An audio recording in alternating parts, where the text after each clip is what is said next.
حسبي ربي جل الله ما في قلبي غير الله نور محمد صلى الله لا إله إلا الله. أعوذ بالله من الشيطان الرجيم.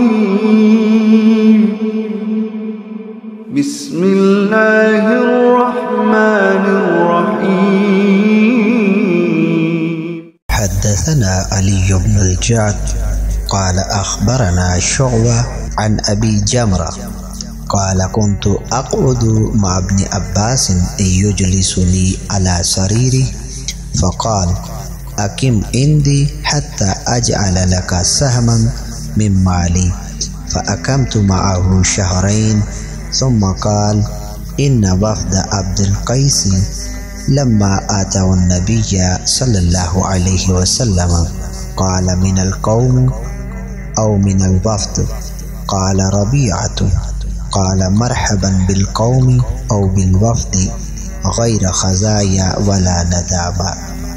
فقالوا يا رسول الله إنا لا نستطيع أن نأتيك إلا في شهر الحرام وبيننا وبينك هذا الحي من كفار مضر، فمرنا بأمر فصل نخبر به من وراءنا وندخل به الجنة، وسألوه عن الأشربة فأمرهم بأربع ونهاهم عن أربع. أمرهم بالإيمان بالله وحده، قال أتدرون ما الإيمان بالله وحده؟ قالوا الله ورسوله أعلم. قال شهادة أن لا إله إلا الله وأن محمدا رسول الله، وأقاموا الصلاة وإيتاء الزكاة وصيام رمضان، وأن تؤتوا من المغنم الخمس. ونهاهم عن أربع، عن الحنتم والدباء والنكير والمزفة، وربما قال المقير، وقال احفظوهن وأخبروا بهن من وراءكم.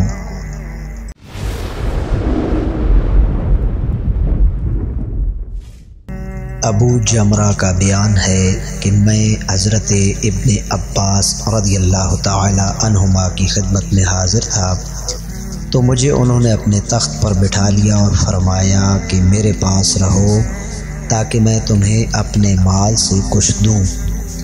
پس میں 2 ماہ ان کی خدمت میں حاضر رہا۔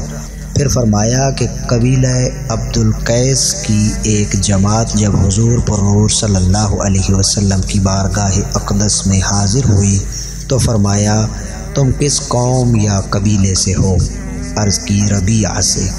فرمایا کہ خوش آمدید رسوائی و ندامت کے بغیر۔ عرض کی کہ یا رسول اللہ صلی اللہ علیہ وسلم ہم آپ کی بارگاہ میں حاضر نہیں ہو سکتے سوائے حرمت والے مہینوں میں، کیونکہ ہمارے اور آپ کے درمیان کفار مدر کے قبیلے ہیں۔ بس ہمیں ایسی بنیادی باتیں ارشاد فرمائیں جو ہم اپنے پیچھے والوں کو بتا دیں اور اس کے سبب جنت میں داخل ہو جائیں۔ اور پینے کی چیزوں کے بارے میں پوچھا، بس آپ صلی اللہ تعالی علیہ وآلہ وسلم نے انہیں 4 باتوں کا حکم دیا اور 4 سے منع فرمایا۔ انہیں ایک اللہ پر ایمان لانے کا حکم دیتے ہوئے فرمایا تم جانتے ہو کہ ایمان لانا کیا ہے؟ عرض کی کہ اللہ اور اس کا رسول بہتر جانتے ہیں۔ فرمایا یہ گواہی دینا کہ نہیں ہے اللہ کے سوا کوئی معبود اور محمد صلی اللہ علیہ وآلہ وسلم اللہ کے رسول ہیں، اور نماز قائم کرنا اور زکوٰۃ ادا کرنا اور رمضان کے روزے، اور یہ کہ مال غنیمت سے 5واں حصہ ادا کرو۔ اور 4 چیزوں کے استعمال سے منع فرمایا، یعنی سبز لاکھی برتن، کدو کے تونبے، لکڑی کے روغنی برتن اور رال کیے ہوئے مرتبان سے۔ فرمایا کہ انہیں یاد کر لو اور اپنے پیچھے والوں کو بتا دینا۔